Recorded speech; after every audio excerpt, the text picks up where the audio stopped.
ம். தமிழை நேசிக்கும் அனைவருக்கும் வணக்கம். இன்றைக்கி நம்ம என்ன வேலைவாய்ப்பை பற்றி பார்க்க போகிறோம் அப்படின்னு பார்த்தீங்கன்னா, நீதிமன்றத்துறையிலேருந்து வந்திருக்கக்கூடிய ஒரு புதிய வேலைவாய்ப்பு தாங்க பார்க்க போகிறோம்.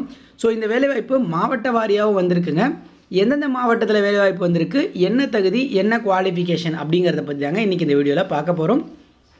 இந்த வீடியோ உங்களுக்கு பிடிச்சிருந்தால் மறக்காமல் லைக் பண்ணுங்கள். இந்த வீடியோவை உங்கள் ஃப்ரெண்ட்ஸ் அண்ட் ஃபேமிலி கூடயும் ஷேர் பண்ணுங்கள். இது மட்டும் இல்லைங்க, கீழே டிஸ்கிரிப்ஷனில் நம்ம டெலகிராம் சேனல் இருக்குது, முடிஞ்சால் அங்கேயும் ஜாயின் பண்ணுங்கள். அது உங்களுக்கு ரொம்ப யூஸ்ஃபுல்லாக இருக்கும். இந்த மாதிரி நிறைய ஜாப் அப்டேட்ஸை நம்ம அங்கேயும் கொடுத்துட்ருக்கோம். ஸோ முதல்ல இந்த நோட்டிஃபிகேஷனை பொறுத்தளவுக்கு காமனாக தான், ஒரே மாதிரி நோட்டிஃபிகேஷன் தான் ஒவ்வொரு டிஸ்ட்ரிக்டும் விட்டுருக்காங்க. எந்தெந்த மாவட்டத்திலேருந்து நோட்டிஃபிகேஷன் இருக்குது அப்படின்னு பார்த்தீங்கன்னா, வேலூர், திருவள்ளூர், கிருஷ்ணகிரி, திருவண்ணாமலை, சேலம், நீலகிரி, நாமக்கல், திருச்சி, திருநெல்வேலி, கன்னியாகுமரி, இந்த 10 மாவட்டத்துக்கு இந்த நோட்டிஃபிகேஷன் விட்டுருக்காங்க. இதை தவிர்த்து இருக்க மாவட்டங்களுக்கு இன்றைக்கி நோட்டிஃபிகேஷன் வரும் அப்படின்னு எதிர்பார்க்கலாம். Okay, district legal service authority இவங்க தாங்க இந்த வேலைவாய்ப்பை கொடுக்குறாங்க. அதாவது மாவட்ட சட்ட பணிகள் ஆணைக்குழு. ஸோ இவங்ககிட்ட இருந்தால் இந்த ஜாப் நோட்டிஃபிகேஷன் வந்திருக்குங்க.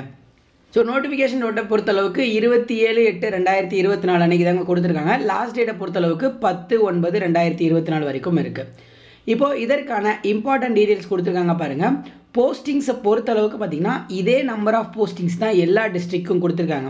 அதாவது இந்த legal aid and defence council deputy director posting 1, assistant posting 3, office assistant clerk posting 1, data entry operator posting 1, peon posting 3 கொடுத்துருக்காங்க.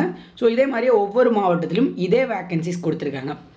ஸோ பியூனை பொறுத்தளவுக்கு 12,000 சேலரியும், டேட்டா என்ட்ரி ஆப்ரேட்டருக்கு 17,000, கிளர்க்கு ஆஃபீஸ் அசிஸ்டண்ட்டுக்கு 20,000, அசிஸ்டண்ட்டுக்கு 30,000, டேரக்டருக்கு 50,000 சேலரியாக கொடுக்குறாங்க. ஸோ இதில் முக்கியமான போஸ்டிங்கான இந்த டேரக்டருக்கு நிறைய எக்ஸ்பீரியன்ஸ்லாம் கேட்குறாங்க. ஸோ அதை நம்ம ஸ்கிப் பண்ணிடலாம். ஸ்கிப் பண்ணிட்டு நம்ம அசிஸ்டண்ட்லேருந்து பார்க்கலாம். அசிஸ்டண்ட்டை பொறுத்தளவுக்கு நீங்கள் லா டிகிரி முடிச்சிருக்கணும் அப்படின்னு சொல்லியிருக்காங்க. 0லேருந்து 3 இயர்ஸ் வரைக்கும் கிரிமினல் லா எக்ஸ்பீரியன்ஸ், அதாவது ஃப்ரெஷர்ஸ் வரைக்கும் நீங்கள் லா முடிச்சிருந்தால் அப்ளை பண்ணலான்னு சொல்கிறாங்க.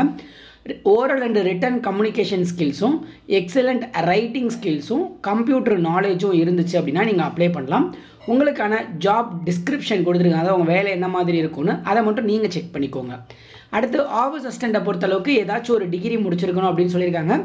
பேசிக் கம்ப்யூட்டர் நாலேஜ் இருக்கணும். Typing speed good typing speed இருக்கணும் அப்படின்னு சொல்கிறாங்க. ஃபைல் மெயின்டெயின்ஸும் ப்ராசஸிங் பற்றியும் தெரிஞ்சிருக்கணும்னு சொல்லியிருக்காங்க. எக்ஸ்பீரியன்ஸை அவங்க மென்ஷன் பண்ணல. ஸோ ஃப்ரெஷர்ஸாக இருந்தாலும் இதெல்லாம் உங்களுக்கு தெரியும்னாலே நீங்கள் அப்ளை பண்ணலாம். அடுத்து அதே மாதிரியே டேட்டா என்ட்ரி ஆப்ரேட்டரை பொறுத்தளவுக்கு டிகிரி முடிச்சிருக்கணும். அதே மாதிரியே நல்ல verbal and written communication skills இருக்கணும்.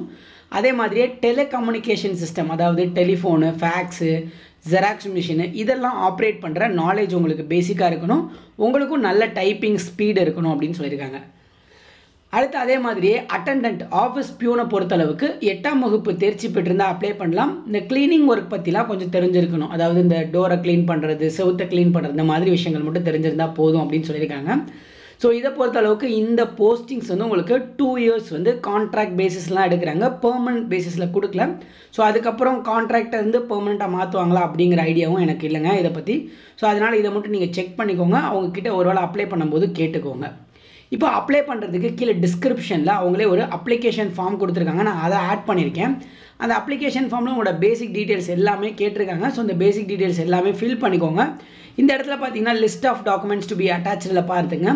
ஃபஸ்ட்டு உங்களோட எஜுகேஷனல் குவாலிஃபிகேஷன் சர்டிஃபிகேட்டு, ஒருவேளை நீங்கள் பார் கவுன்சிலில் ரெஜிஸ்டர் பண்ண அதற்கான ப்ரூஃபு. ஸோ அதே மாதிரி எல்லா டாக்குமெண்ட்ஸையும் பார்த்தீங்கன்னா செல்ஃப் அட்டஸ்ட் பண்ணியிருக்கணும் அப்படின்னு சொல்லியிருக்காங்க. சுய சான்றொப்பம் பண்ணியிருக்கணும். அதே மாதிரியே 2 பாஸ்போர்ட் சைஸ் ஃபோட்டோவும் அடிஷ்னலாக வைக்கணும் அப்படின்னு சொல்லியிருக்காங்க. ஸோ இது எல்லாத்தையும் 10/9/2024 மாலை 5:45க்குள்ளே போஸ்ட் மூலமாக உங்களுக்கு அனுப்பணும்னு சொல்லியிருக்காங்க. போஸ்ட் மூலமாக இது எல்லாத்தையும் நீங்கள் மறக்காமல் சென்ட் பண்ணிவிடுங்க.